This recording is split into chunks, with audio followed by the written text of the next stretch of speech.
The couple had, in fact, visited interior designer and architect Ashish Shah on a certain occasion for his inputs.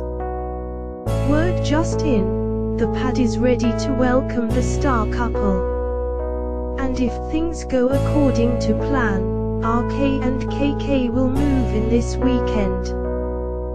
The well-appointed apartment, which boasts of 2 terraces, has already had the approval of 2 of the most significant others in RK's life, Aya and Kjo. But there is a bigger housewarming party on the Anvil, where Industriwallas are likely to be invited for a closer look at what is being touted as the most stylish star home in the country. Well, seeing is believing.